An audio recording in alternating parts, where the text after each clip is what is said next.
Je vous emmène aujourd'hui à Kiev, car la vie a fait que j'étais là-bas le 27 juin 2017. Voilà, la vue de mon hôtel, j'étais vraiment plein centre-ville, en face du Parlement, et tout à fait à l'horizon le Dniepr.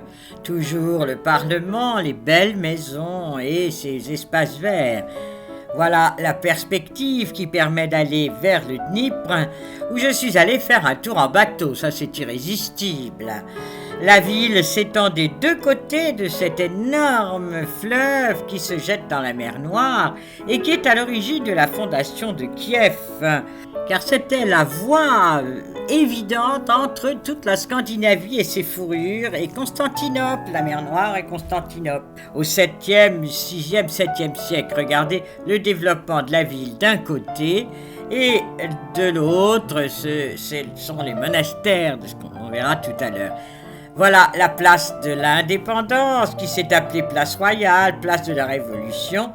Et tout là-haut, c'est la statue de la belle ukrainienne, avec son costume traditionnel. Statue sculptée par Bereyana, qui est là depuis l'indépendance en 1991, quand Kiev est devenue la capitale de la nouvelle République d'Ukraine. Ça, c'est Saint-Michel qui est le protecteur de la ville. Et puis la statue du Cosaque Mamet qui a aussi conquis la ville. Nous sommes sur la place Sainte-Catherine avec le clocher de cette église et derrière cette cathédrale, car il y a 3 cathédrales pour les 3 évêques, tous orthodoxes, mais l'un obéit à Moscou, l'autre à Constantinople. Enfin, il y a 3 églises orthodoxes en Ukraine. Voilà l'entrée de ce monastère. Regardez, vous avez le plan absolument extraordinaire, énorme. Les moines qui sont toujours en soutane, que l'on voit absolument partout, devant cette superbe église toute neuve, car elle a été démolie par les soviétiques et reconstruite, inaugurée en 1999. Donc c'est vraiment tout neuf, absolument tout neuf. C'est magnifique. Le chœur, regardez, l'hôtel doré est superbe. J'étais là pour une prière la veille du dimanche de la Pentecôte. Et c'était superbe entre les chants et tout. Voilà, encore cette cathédrale, vous voyez, imposante. Et à côté, un vieux monastère avec une église et un grand cloître. Là derrière, c'est la résidence du patriarche, d'un des 3 patriarches d'Ukraine. Toujours des clochers, des églises, des clochers à bulbes. Là, c'est le séminaire, toujours dans le même enclos, si je puis dire. C'est vraiment tout neuf et rutilant entre le doré des coupoles, des nombreuses coupoles, et dans le jardin, une sculpture avec une vierge à l'enfant, un vieux monastère en bois avec seulement la chapelle qui est avec le bulbe, mais c'est vraiment une toute petite chapelle ravissante. Et là, ce qui a fait la gloire de cette église et de Kiev, c'était la tombe de Sainte Barbara. La voilà là, vous savez qu'elle est très vénérée dans le monde soviétique. Nous passons la porte, nous laissons cet enclos pour nous retrouver en ville. Les bâtiments des ministères, tout à fait soviétiques, mais propres et neufs, magnifiques. Tout à coup, au milieu d'une rue, un pianiste, un piano qui est là. Et nous voilà partis dans un restaurant très célèbre avec une mezzanine. Et regardez, les tabourets pour s'asseoir sont très originaux. Ce sont des croupes de chevaux avec les queues des chevaux qui sont accrochées là.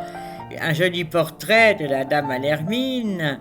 Un endroit tout à fait charmant avec, regardez, un apéritif original et de la bonne nourriture. Et me voilà en train de déguster les meilleurs plats ukrainiens. Ça, c'est la véranda qu'il y a à côté de ce restaurant. Les petites rues touristiques du vieux Kiev. Enfin, il n'y a pas beaucoup parce que cette pauvre ville a toujours été tellement démolie et ça continue.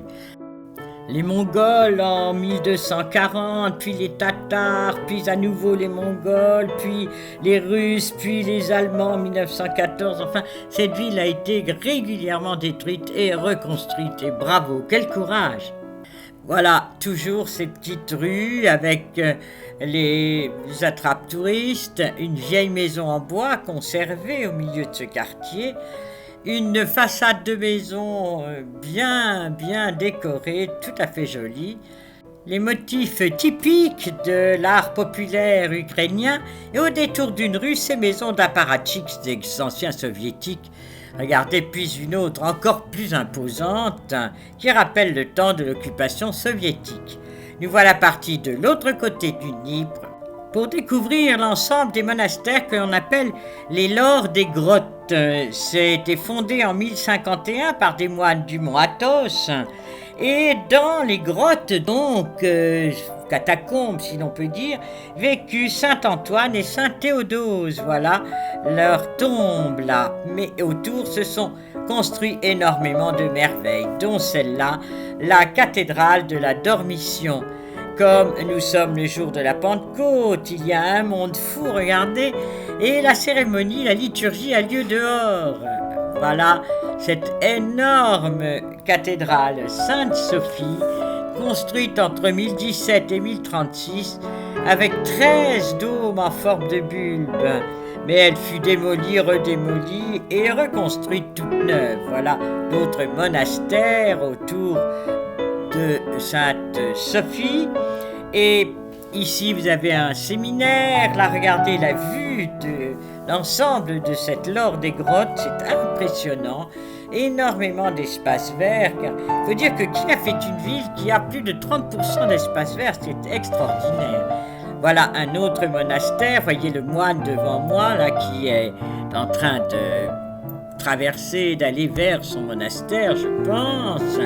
C'est absolument étonnant le nombre de monastères, d'églises qu'il y a là. Il faudrait vraiment plusieurs jours pour tout visiter. Là, c'est l'église de la Trinité qui est une église porte de ces Laures des Grottes. Repartons en ville, voilà le funiculaire pour grimper là-haut dans ce qui est le Montmartre de Kiev. Voyez là-haut, et j'ai entendu que cela avait reçu des bombes récemment. L'église de Saint-André, toujours perchée sur ce mont. Maintenant, plus récent, la banque d'Ukraine, dans le style Art Nouveau du 19e siècle, début 20e siècle. L'entrée du stade, alors ça c'est bien soviétique. Et là, un petit café français, bien français, fromage. Regardez, et tout fier de sa publicité pour la gastronomie française. L'église catholique, elle aussi toute neuve, inaugurée en 1999. L'intérieur avec l'autel très frais, très gai, avec ses couleurs étonnantes et ses représentations de la vie du Christ. À nouveau une vieille église, et puis celle-là, je pense que c'est celle de Saint Vladimir. Saint Vladimir qui est saint, donc canonisé, prince de Kiev au 9e siècle. Il eut un fils Yaroslav qui fut lui aussi prince de Kiev. Et il eut une fille, Anne, qui épousa notre roi de France, Henri Ier, en l'an 1049. Nous laissons Kiev avec la jolie Ukrainienne perchée sur sa colonne à 63 mètres de haut et qui contemple la ville qui malheureusement est en bien mauvaise posture en ce moment. Je vous dis au revoir, à bientôt pour une autre découverte.